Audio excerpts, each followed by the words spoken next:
നമസ്കാരം. സംസ്ഥാനത്ത് ചൂട് തുടർന്നുകൊണ്ടേയിരിക്കുകയാണ്. ഞായറാഴ്ച വരെ ചൂട് തുടരും എന്നാണ് കാലാവസ്ഥാ വകുപ്പിന്റെ മുന്നറിയിപ്പ്. പാലക്കാട് ജില്ലയിൽ ഉയർന്ന താപനില 41°C വരെയും, കൊല്ലം ജില്ലയിൽ ഉയർന്ന താപനില 40°C വരെയും ഉയർന്നേക്കാം. തൃശൂർ ജില്ലയിൽ ഉയർന്ന താപനില 39°C വരെയും, പത്തനംതിട്ട, കോട്ടയം, കോഴിക്കോട്, കണ്ണൂർ ജില്ലകളിൽ ഉയർന്ന താപനില 38°C വരെയും, ആലപ്പുഴ, എറണാകുളം, കാസർഗോഡ് എന്നീ ജില്ലകളിൽ 37°C വരെയും ഉയർന്നേക്കാം. തിരുവനന്തപുരം, മലപ്പുറം ജില്ലകളിൽ ഉയർന്ന താപനില 36°C വരെയും ഉയരാൻ സാധ്യതയുണ്ട് എന്ന് കേന്ദ്ര കാലാവസ്ഥാ വകുപ്പ് അറിയിച്ചു. ഉയർന്ന താപനിലയും ഈർപ്പമുള്ള വായുവും കാരണം മലയോര മേഖലയിൽ ഒഴികെ ചൂടും അസ്വസ്ഥതയുമുള്ള കാലാവസ്ഥയ്ക്കും സാധ്യതയുണ്ട്. അതേസമയം കേരളത്തിൽ ഒറ്റപ്പെട്ട സ്ഥലങ്ങളിൽ ഇടിമിന്നലോട് കൂടിയ മിതമായ മഴയ്ക്കും മണിക്കൂറിൽ 40 കിലോമീറ്റർ വരെ വേഗത്തിൽ വീശിയേക്കാവുന്ന ശക്തമായ കാറ്റിനും സാധ്യതയുണ്ട്. ഉയർന്ന താപനില ജാഗ്രതാ നിർദ്ദേശം നൽകിയിട്ടുണ്ട്.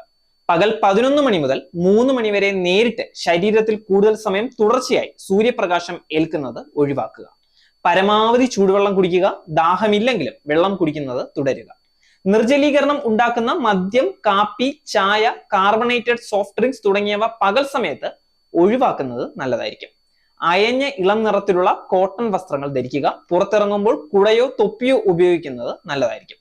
പഴങ്ങളും പച്ചക്കറികളും ധാരാളമായി കഴിക്കുക. ORS ലായനി, സംഭാരം തുടങ്ങിയവയുടെ ഉപയോഗം പ്രോത്സാഹിപ്പിക്കുക. മാർക്കറ്റുകൾ, കെട്ടിടങ്ങൾ, മാലിന്യ ശേഖരണ നിക്ഷേപ കേന്ദ്രങ്ങൾ തുടങ്ങിയ ഇടങ്ങളിൽ തീപിടുത്തങ്ങൾ വർദ്ധിക്കാൻ സാധ്യത കൂടുതലാണ്. ഫയർ ഓഡിറ്റ് നടത്തേണ്ടതും കൃത്യമായ സുരക്ഷാ മുൻകരുതൽ സ്വീകരിക്കേണ്ടതും ചെയ്യേണ്ടതായിട്ടുണ്ട്. ഇവയോട് ചേർന്ന് താമസിക്കുന്നവരും പ്രത്യേക ജാഗ്രത പാലിക്കണം.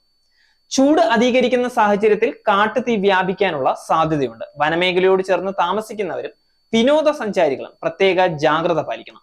കാട്ടുതീ ഉണ്ടാകാനുള്ള സാഹചര്യങ്ങൾ ഒഴിവാക്കണം. വനവകുപ്പിന്റെ നിർദ്ദേശങ്ങൾ കർശനമായി പാലിക്കണം.